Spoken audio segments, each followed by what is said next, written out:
We'll go ahead and get started with the Tuesday, February 17th, 2026 TCC meeting. We'll go ahead and do roll call. Brian Woodward, Gwen Hurstein, Stephen Babb, Joe Barker, Chris Carson, Matthew West, Here. Freshta Somji, Here. Delana Talley, Here. Bill Freeman, Here. Penny, Here. Lisa Casina is excused, Jonathan Ward, Ricky Zion, Here. Daniel Nicholas, Trevor Martin, Joshua Steele, Here. Shane Corbin, Here. Ruiz, Here. Noah Eaton, Here. Jose Papa, Here. Mark Corrett, Here. Larry Wheatcraft, Here. Tim Berman, Here. Becky Whitty, here, Omar Atala, Ralph Hessler, Here. Morgan Bear, Kaya Powell. Here. We have a physical forum. Thank you. Can I get a motion to allow virtual attendance? So moved. Second. We have a motion and a second. Motion and second. Motion was Matthew West, and the second was So.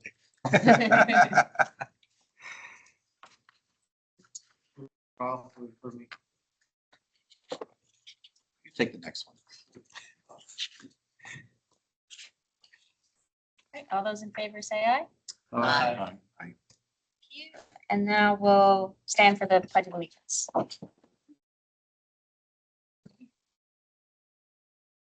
Allegiance to the flag of the United States of America, and to the republic for which it stands, one nation, under God, indivisible, with liberty and justice for all.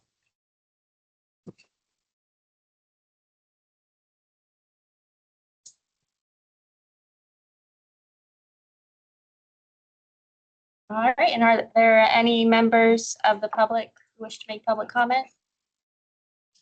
Seeing none, we'll move on to our action items. Item 3A, review and approval of the January 20th, 2026 TCC meeting minutes. So moved. Second, Becky Whitty. All those in favor say aye. Aye. Motion passes.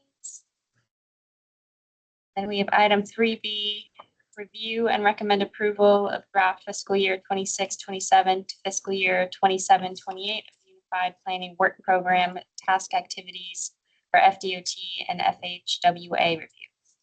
Okay. So the Unified Planning Work Program outlines the annual activities and funding for the TPO over a 2-year period. Current UPWP became effective July 1st, 2024. Next UPWP will become effective July 1st, 2026. The TPO's planning activities are funded in large part through federal grants. These grants and the activities must be identified and approved by the Federal Highway Administration and FDOT in advance of each fiscal year. The activities, products, and budgeted funds must be documented in the TPO's UPWP, which is updated every 2 years. So at last month's meeting, TPO staff delivered a presentation and we discussed draft tasks for consideration. In your agenda packet, starting on page 13, what you have is a summary of the work products for our next UPWP. 26-27, 7. It's also on the display. The way this is laid out, the left column lists the task numbers, titles. The middle column lists the general activities.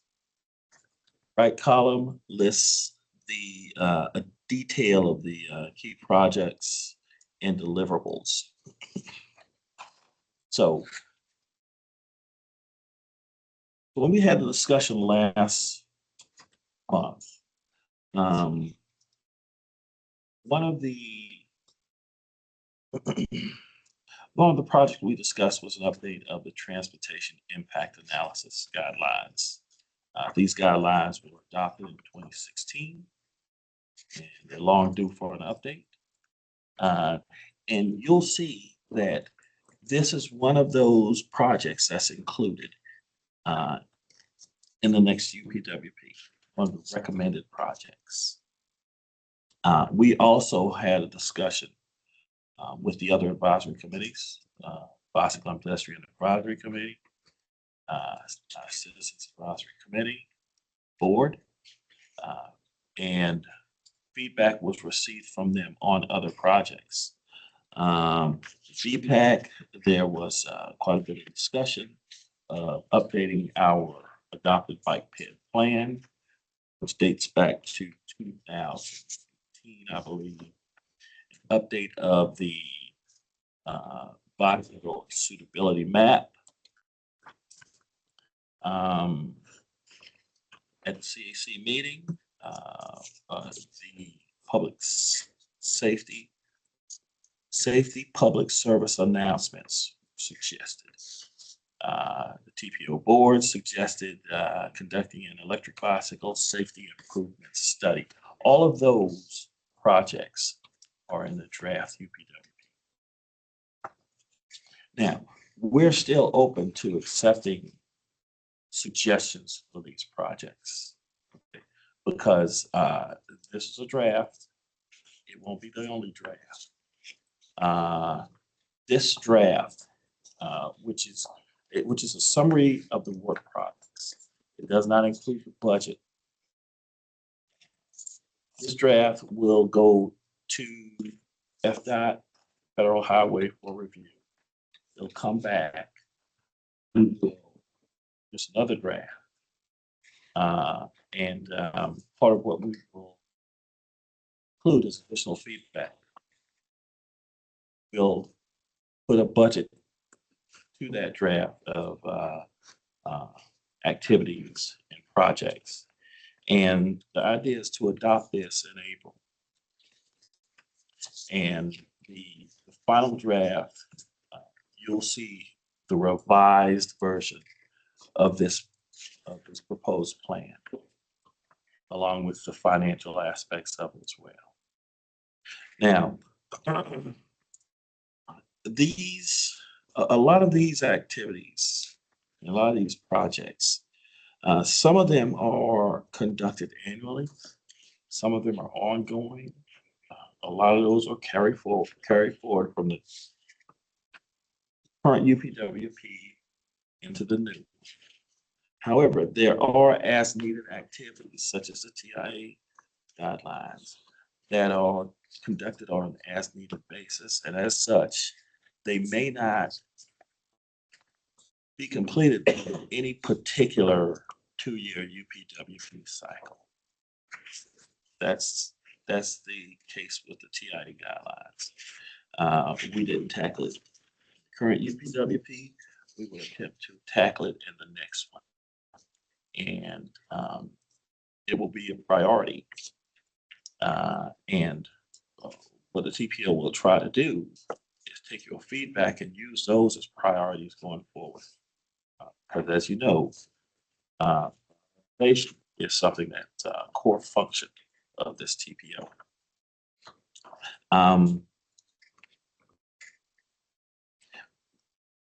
This is a pretty long list, and a lot of these activities we get to.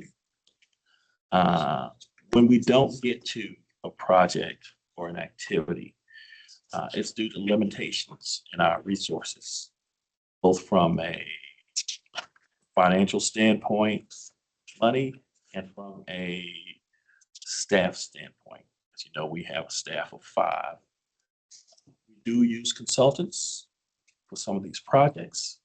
And when we do use consultants, staff will oversee consultants' work. And so, and this happens every 2-year period. There are some things that you don't get to, but the priorities are carried forward. So if you have additional feedback, okay, we'd like to hear that. And we will be accepting your feedback this month, next month.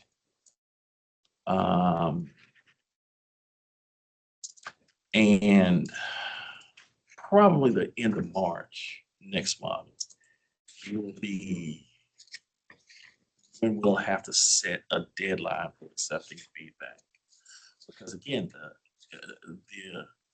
the new UPWP will be adopted in April. Okay, so expect to see a final draft at that point.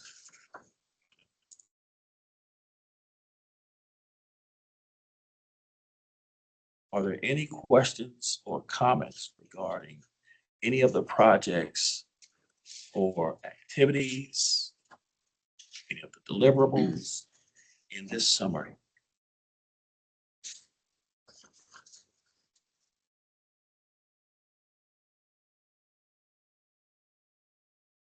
Seeing none, I'll take a motion. Move to approve. Second, Becky Whitty. You have a motion and a second. This is a roll call. Yes, please, roll call. And a roll call vote, please. Brian Woodward, Here. Yes. Matthew West, Yes. Delina Telly, Bill Freeman, Yes. Simone Kenny, Yes. Richard Zion, Yes. Joshua Steele, Shane Corbin, Joe Ruiz, Yes. Noel Eaton, Yes. Jose Papa, Yes. Mark Carret, Yes. Larry Wheatcraft, Yes. Tim Berman, Yes. Becky Whitty, Yes. Ralph Hessler, Yes. Morgan Bayer. Yes. Carries unanimously. Thank you. Moving on to our presentations and discussion items. We have a presentation and discussion of the draft Flagler County fiscal year 26 to 35 transit development plan update. Thank you, Madam Chair and committee members. I'm Jonathan Roberson. I work for the Center for Urban Transportation Research, and we're helping Flagler County develop their 10-year transit development plan. This is the second of 3 updates on the project, and here we go. Real quickly, we're going to go give you a project update, some highlights on existing and projected conditions, phase 1 public outreach, some preliminary needs identified, a phase 2 outreach approach, and some thoughts on a final plan and priorities.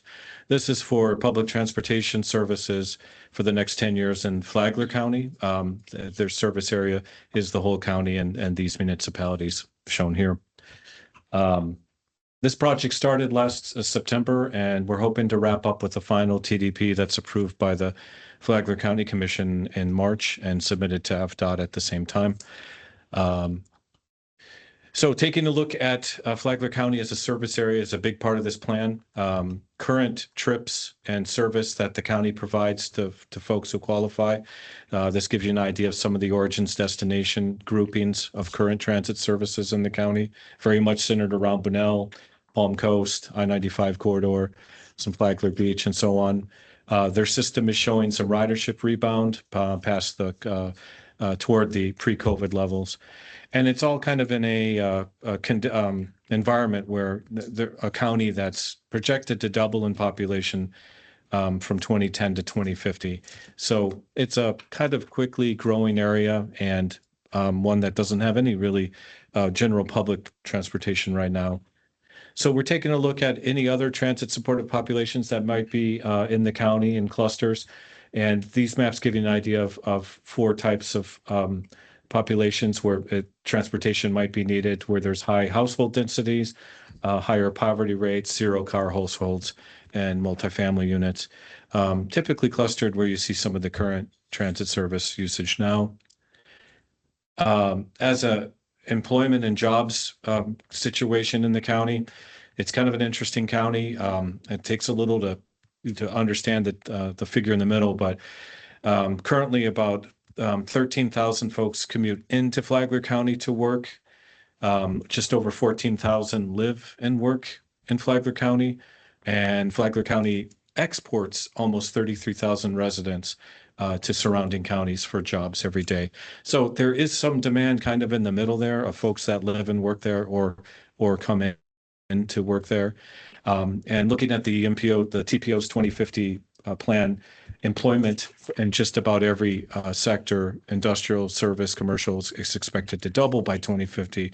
So the question is, what options will people have to get around?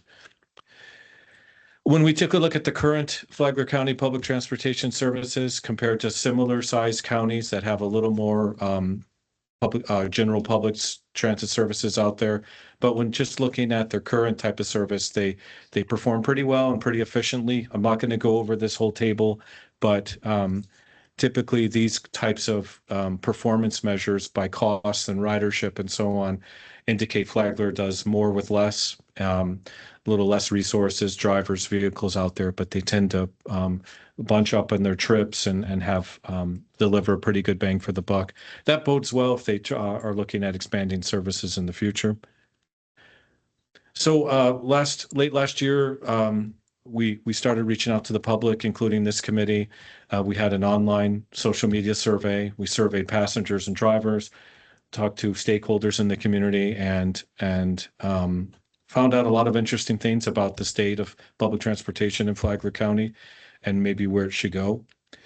Some of the common themes we heard was there really seems to be a limit to FCPT's current transportation services. It's just for people that are eligible. Flagler County has kind of a spread out and not so dense land use and development patterns that might make transit hard to implement. But there was some appetite for some kind of flexible service that might serve that geography and serve it when people need it. There's also interest for the county to continue and be successful getting more federal money that they could get now that could help implement some of these services. And definitely some technology, public awareness, marketing awareness needed. There needs to be more of that for the county and supportive infrastructure for any new service. And generally, the folks in the public said the same thing. They were surprised that there was no type of public transportation available to the public in the county. A lot of folks from the municipal governments, staff, and elected officials were interested in being more part of this plan and helping in any way possible to get something implemented. Current riders were not very happy with how long it takes current service to get scheduled, and there's a limit on trips. And again, a lot of folks are wondering how they might get served when they live and work in such different places.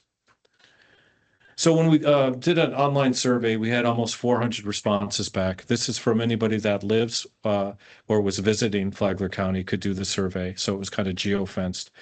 But we found interestingly that folks that indicated they don't use public transportation, 54% of them would be interested in some kind of expansion in the county. 25% were not sure. 21% said no. And they were interested in certain types of selected improvements, such as fixed routes, same-day on-demand service, some service to neighboring counties, Saturday service, and so on.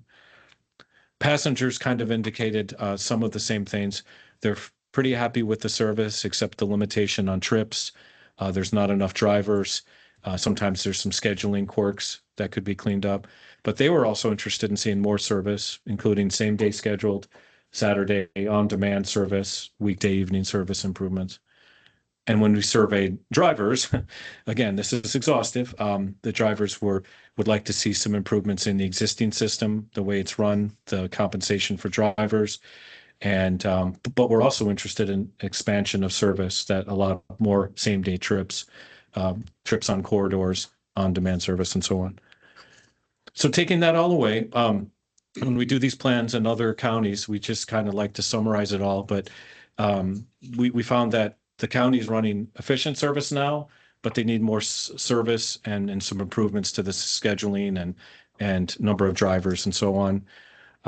It appears to us they might need really some kind of additional fixed route or same day on demand flexible service for the general public, something that operates on weekdays and evenings and parts of the weekend. And if that was to happen, they would definitely need some improvements in bus stop shelters and pedestrian connections for folks to be safe to get to bus stops. So we've come up with some service considerations at this stage of the study. This has been going out to the public now for a few weeks, so we're looking for your input on it. But Some fixed route considerations on corridors where we saw potential demand now or in the future. The Moody corridor in the red, Belterre Parkway blue, Palm Coast Parkway in the pink seem to model the highest with the most employment and residential density. But the others have some of that too. And we're looking at some kind of fixed route system to be implemented in stages that would operate roughly in these times and at these headways, and possibly have a dollar fare. But with the problem with corridors is it misses the rest of the county or the rest of the service areas. We think there might be some demand. And so we've also come up with 4 kind of on-demand, flexible same-day service type of zones. 4 zones, point-to-point on-demand service potentially connects maybe to fixed routes or to other zones, probably a little higher fare. And the remaining county would not necessarily get this service, maybe just the existing service. Putting this all together as a potential 10-year transit system needs plan for the county. Here it is, the fixed routes plus 4 zones. There is an express bus concept from Palm Coast to Volusia County. This is the brown line there, similar to what's in the 2050 LRTP and I believe VOTRANS TDP. Maybe a little longer term, but there is a need there. So we're looking at this next stage for your input on any of these considerations. And in a phase 3, we'll come back with a prioritized network based on some ridership estimates, cost estimates, public feedback on what was most popular, and really kind of some idea of what could be piloted in the short term and what is longer term. We've had some public workshops in Bunnell and Palm Coast recently where we got some great feedbacks from folks, but you're important too. And we had an online survey.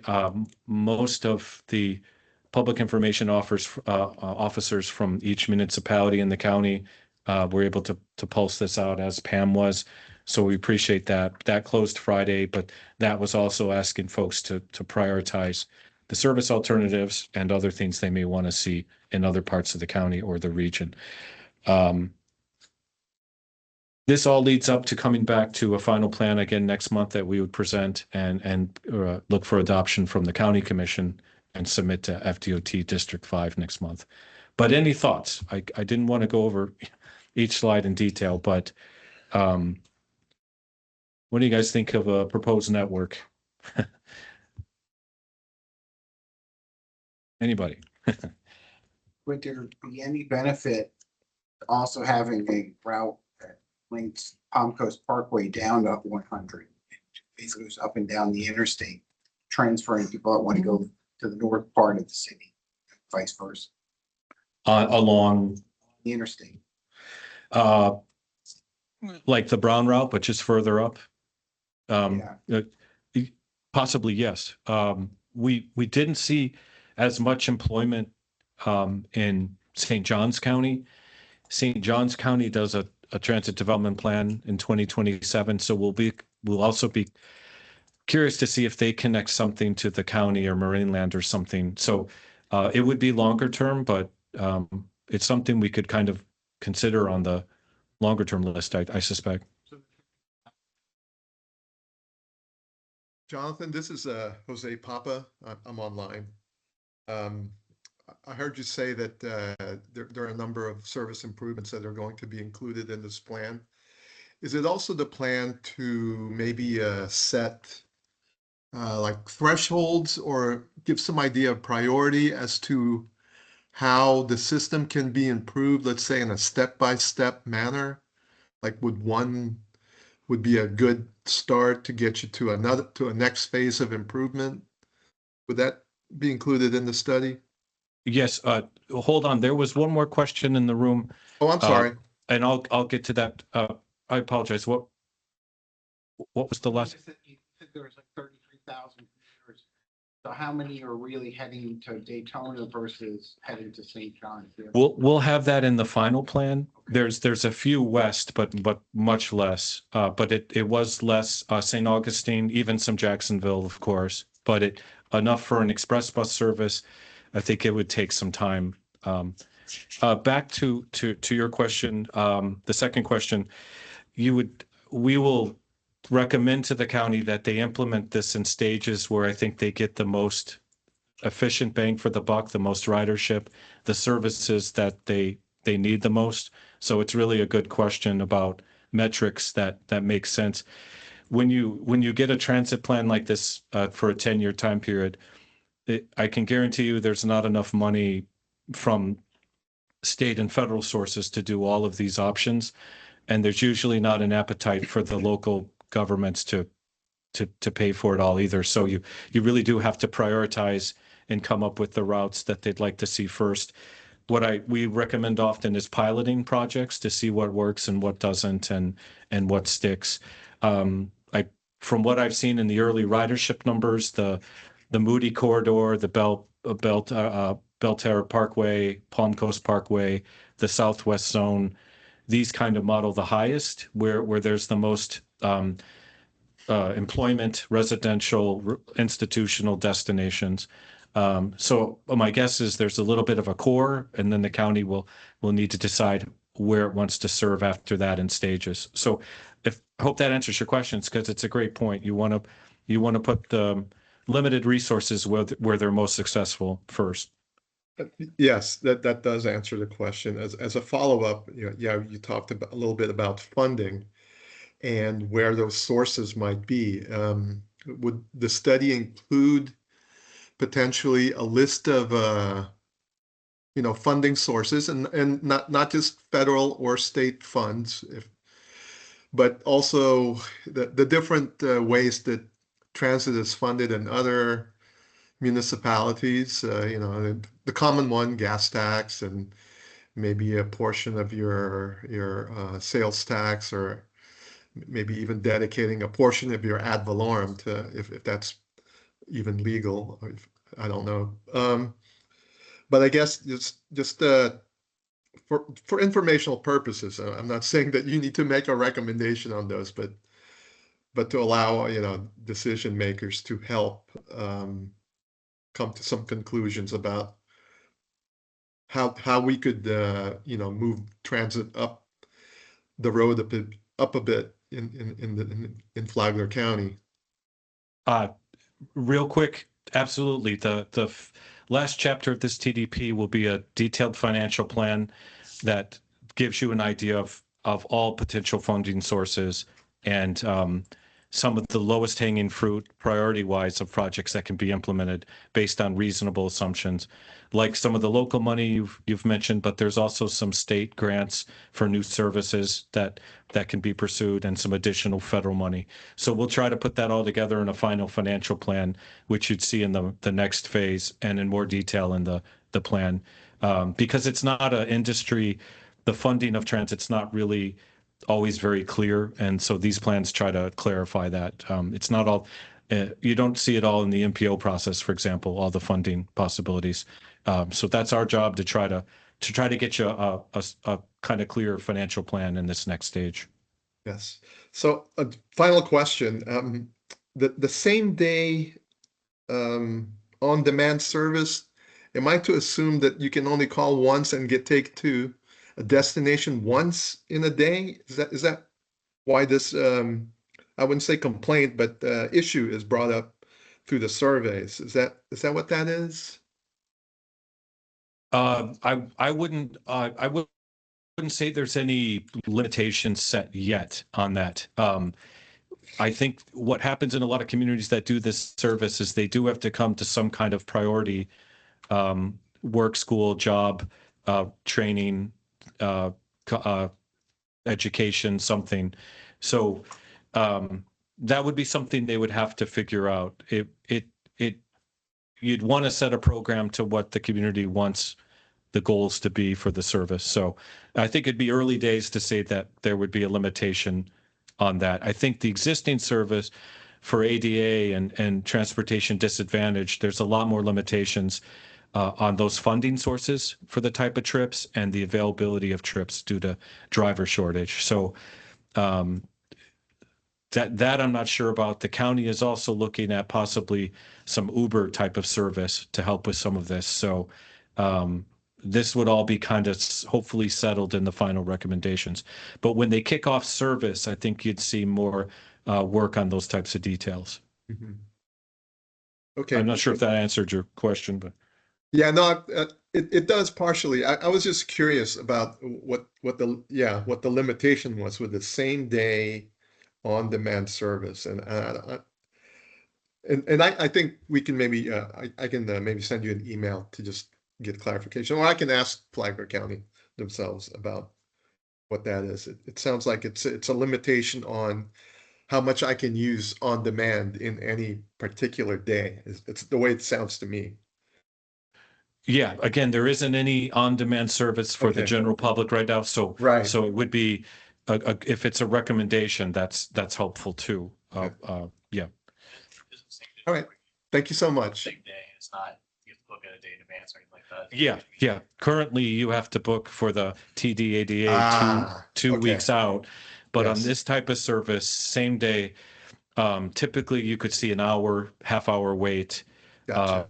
If you cancel a lot, you might get punished. That's typically you don't want to be canceling. But once you call something in, that vehicle's coming for you, and it's hard to tie up resources. So for any new service, that you'd want it to be as quick as possible, same day if possible, because when you're spread out, it's just always hard to take a fixed route bus. But we do suspect some fixed routes might work in supporting that.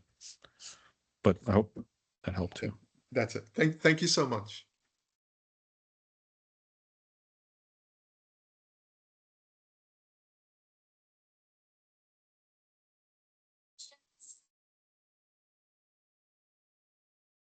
Thanks, everybody. Appreciate it.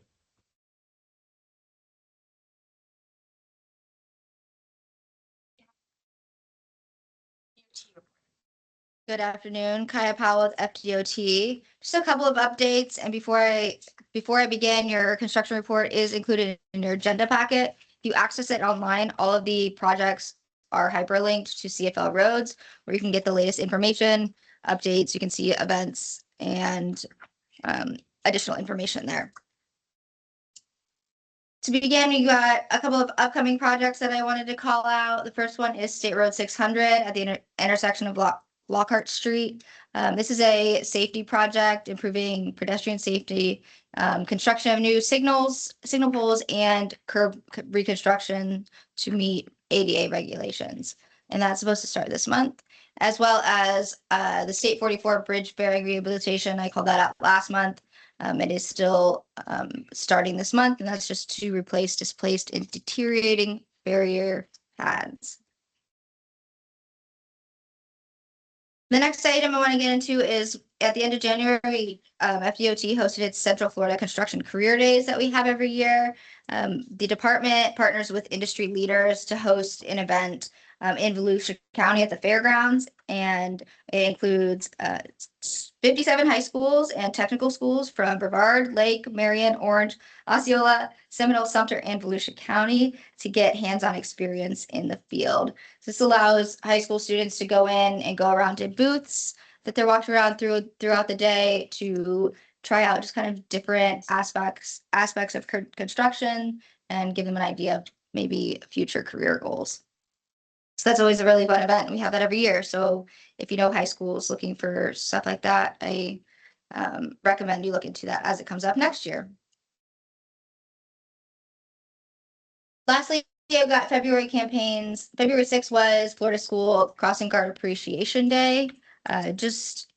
I wanted to bring it up just to kind of bring to everybody's attention that we do have our crossing guards that keep our kids and families safe crossing every day and every morning.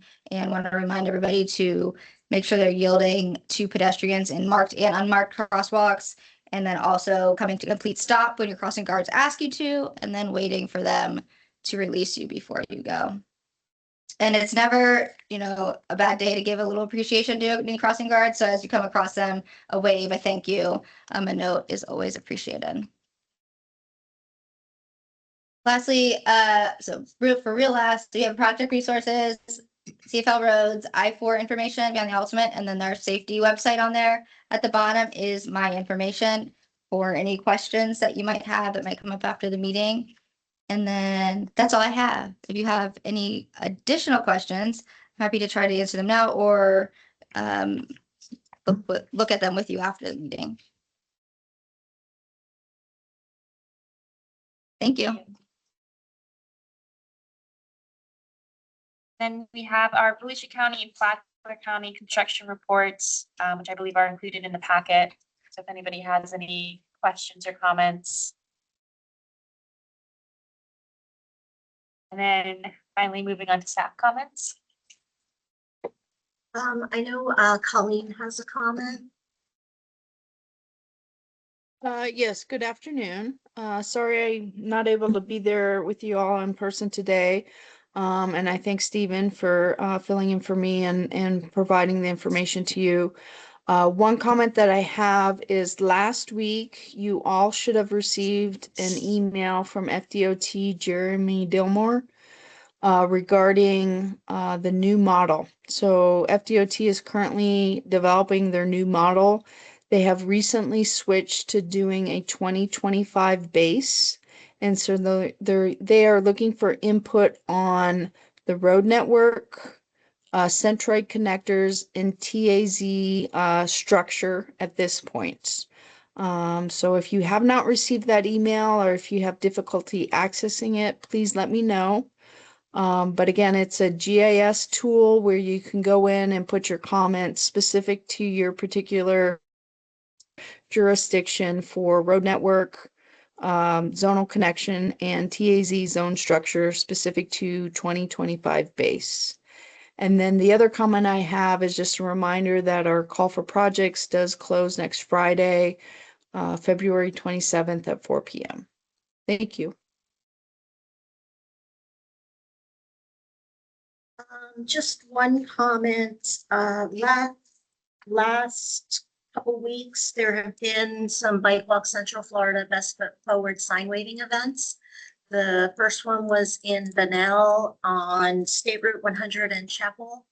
And it was very well attended with the Flagler County Sheriff, the town of Bunnell, or city of Bunnell, TPO, Stephen and I were there. And the other one was in DeBerry at Mansion and Dirksen.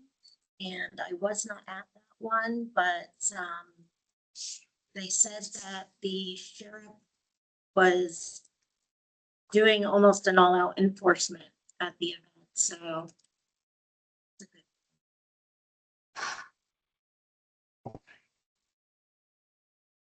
Okay, so as Colleen's mentioned that we're accepting applications in our call for projects. We're accepting applications for traffic operations, safety projects, bicycle and pedestrian projects, transportation planning studies, and we're accepting letters of support for transportation regional incentive program or trip eligible projects, and shared use non-motorized or Sun Trail projects. Letter of support only for those two. As Colleen mentioned, our deadline is February 27th, 4 p.m., and it's a hard deadline. What you'll see on the screen is our call for projects page on our website. On this page is all of the information that you need to successfully submit an application to us. I have some tips for you. First of all, please read our memo that we put out announcing the call for projects. Please read the project application instructions that are separate links on here. There's a separate link for instructions for traffic operations and safety projects, bicycle and pedestrian projects. If you're considering submitting one of those projects, please read the instructions first. Your project applications, please fill out the applications completely. We don't accept incomplete applications, and we mean it. So please fill out the application completely. When you fill out the application, take your project application and your supporting documentation and consolidate all of those files into one PDF file to upload. When you upload those to our file transfer site, you should get an email confirmation once it's uploaded. If you're having any problems uploading or you don't receive an email confirmation, contact Colleen Nicklin or myself.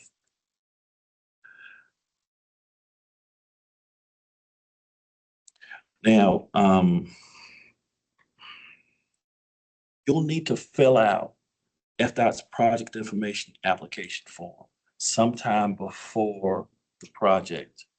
If it's an implementation project, sometime before it is in the work program. We don't have FDOT's form on our site. We'll make arrangements to get it to you. And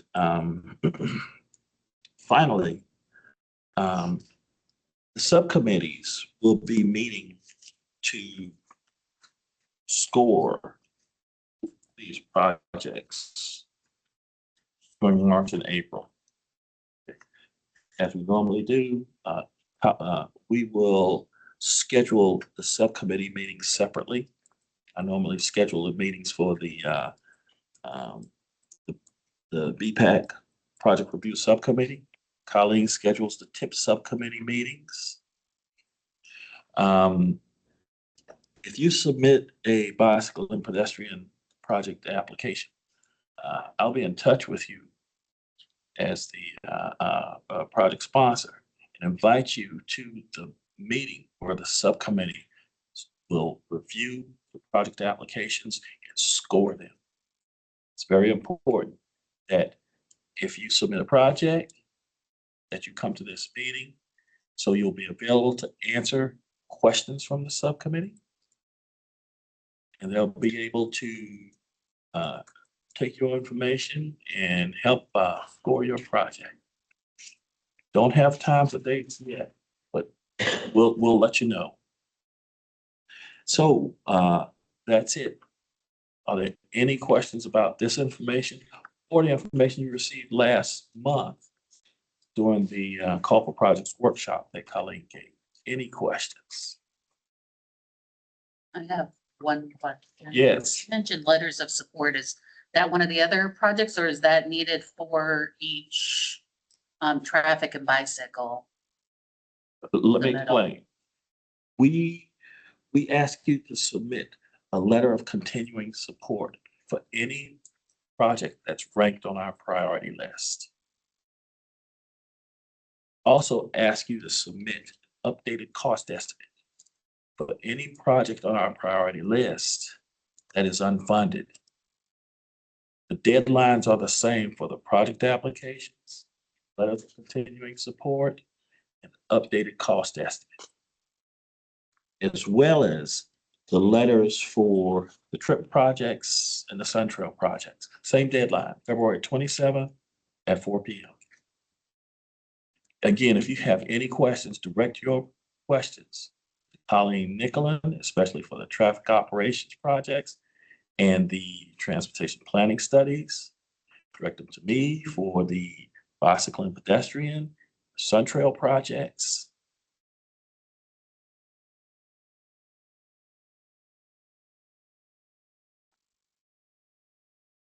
And good luck. Thank you. Are there any member comments? I have just two. The last page of your agenda packet, you'll see our notice of effective service changes that will be effective March 1st. If it applies to you, please take note of it. If it applies to someone that you think need to know this information, please pass it along. That's very important. We've done quite a bit of outreach, but we can never do enough. So there are some significant service changes this go around.